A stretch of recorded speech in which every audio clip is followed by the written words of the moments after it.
Good morning. ಇವತ್ತು ನೋಡಿ October 28.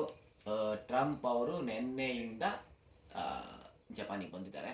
So ನಿನ್ನೆ ಜಪಾನ್ ಎಂಪರರ್ನ ಮೀಟ್ ಮಾಡಿದ್ರು. ಸೊ ಹೊಸ ಗೌರ್ಮೆಂಟ್ ತಕಾಯಿಚಿ ಅವ್ರ ಜೊತೆಗೆ ಸಂಬಂಧ ಚೆನ್ನಾಗಿ ಬೆಳೆಸ್ತೀನಿ ಅಂತ ಹೇಳಿದ್ದಾರೆ. ಅದೊಂದೇ ಅಲ್ಲ, ಇನ್ನೊಂದೇನು ಪಾಯಿಂಟು ಅಂತಂದು ಹೇಳಿದ್ರೆ ಬಂದ್ಬಿಟ್ಟು ಇವತ್ತು ಡಿಸ್ಕಸ್ ಮಾಡ್ತಾರೆ, ನಾಳೆ ಕೊರಿಯಾಗೆ ಹೋಗ್ತಾರೆ.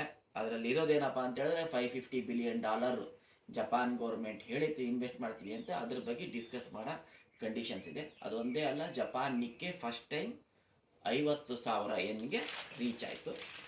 ಆಮೇಲೆ ನೋಡಿ ಬರ್ದಿವ್ರು ಏನು ಮಾಡ್ತಾರೆ ಅಂತ ನನಗಂತೂ ಅರ್ಥ ಆಗ್ತಾ ಇಲ್ಲ. ಜಪಾನಲ್ಲಿ ಏನು ಪ್ರಾಫಿಟ್ಟು ಅಂತ. ಜಪಾನು $550 ಬಿಲಿಯನ್ ಒಂದು ಪ್ರಾಜೆಕ್ಟ್ ಇನ್ವೆಸ್ಟಲ್ಲಿ ಮಾಡ್ತಾರೆ.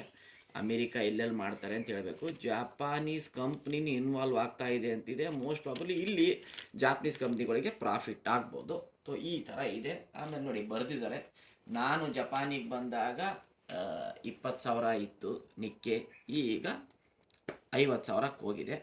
ಅದರಿಂದ GDP ಆಲ್ಮೋಸ್ಟ್ ಒಂದು $10 ಬಿಲಿಯನ್ ತನಕ ಏರುತ್ತೆ ಅಂತ ಬರೆದಿದ್ದಾರೆ. ಅದೊಂದೇ ಅಲ್ಲ, ಇನ್ನೊಂದು ಏನಪ್ಪ ಅಂದರೆ ಉಜ್ಬೇಕಿಸ್ತಾನಲ್ಲಿ ಈ ಇನ್ವೆಸ್ಟ್ ಮಾಡ್ತೀವಿ ಅಂತ ಹೇಳಿದರೆ $1-2 ಬಿಲಿಯನ್ ಇನ್ವೆಸ್ಟ್ ಮಾಡ್ತಾರೇನೋ ಫಾರ್ ಏನಪ್ಪ ಅಂದರೆ ಎನರ್ಜಿ ಸೇವಿಂಗ್ ಅಲ್ಲ, ನ್ಯೂ ಎನರ್ಜಿಯಲ್ಲಿ ಇನ್ವೆಸ್ಟ್ ಮಾಡ್ತೀವಿ ಅಂತ ಹೇಳಿದ್ದಾರೆ. ಅದೊಂದೇ ಅಲ್ಲ, ಆಮೇಲೆ ನೋಡಿ ಚೈನಾದಲ್ಲಿ ಎಷ್ಟೋ ಕಂಪ್ನಿಗಳು ಈಗ ಆಲ್ಮೋಸ್ಟ್ ಈಗ ಬರ್ತಾ ಇದೆ. $100 ಬಿಲಿಯನ್ ಏನಪ್ಪ $1 ಟ್ರಿಲಿಯನ್ ತನಕ ಏರ್ತಾ ಇದೆ. ನೋಡ್ಬೇಕು ಏನಾಗತ್ತೆ ಅಂತ.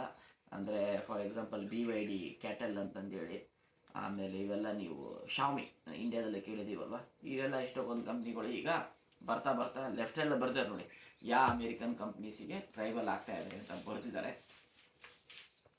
ಅದಾದಮೇಲೆ ಇನ್ನೊಂದೇನಪ್ಪ ಅಂತ ಹೇಳಿದ್ರೆ ಗೋಶಿನ್ ಅಂತ ಇದೆ, ಬ್ಯಾಟ್ರಿ ಮ್ಯಾನುಫ್ಯಾಕ್ಚರರು ಚೈನಾದು. ಇಂಡಿಯಾದಲ್ಲಿ ಹೇಳಬೇಕಂದ್ರೆ ಟಾಟಾ ಜೊತೆಗೆ ಅವ್ರದ್ದು ಜಾಯಿಂಟ್ ವೆಂಚರ್ ಇದೆ. ಅವರು ಅಮೇರಿಕಾದಲ್ಲಿ ಪ್ಲ್ಯಾಂಟ್ ಹಾಕ್ತೀವಿ ಅಂತ ಹೇಳಿದರು. ಆದರೆ ಅಮೇರಿಕ ಮತ್ತು ಜಪಾನ್ ಸಂಬಂಧಗಳು ಅಮೇರಿಕ ಮತ್ತು ಚೈನಾ ಸಂಬಂಧ ಜಾಸ್ತಿ ಇಂಪ್ರೂವ್ ಆಗ್ತಾ ಇಲ್ಲ. ಅದಕ್ಕೆ ಅವರು ನಾವು ಇದರಿಂದ ಹೊರಗೆ ಬರ್ತೀವಿ ಅಂತ ಹೇಳಿದ್ದಾರೆ.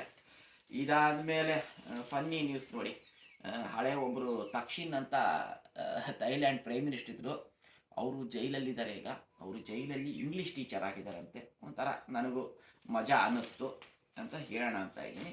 ಇನ್ನೊಂದು ಲಾಸ್ಟ್ ನ್ಯೂಸ್ ಏನಪ್ಪ ಅಂತ ಹೇಳಿದ್ರೆ, ಜಪಾನ್ ಇದುವರೆಗೂ ನಮ್ಮ ಇಂಡಿಯಾ ಥರ ISR ಐತಲ್ಲ, ಇಲ್ಲಿ ಜಾಕ್ಸಾ ಅಂತ ಇದೆ, ಅವರೇ ರಾಕೆಟು ಸ್ಯಾಟಲೈಟ್ ಬಿಡ್ತಾ ಇದ್ರು. ಬರ್ತಾ ಬರ್ತಾ ಇನ್ನು ಅವರೆಲ್ಲ ಬೇಸಿಕಲಿ ಕಂಟ್ರೋಲ್ ಎಲ್ಲ ಅವರೇ ಮಾಡ್ತಾರೆ.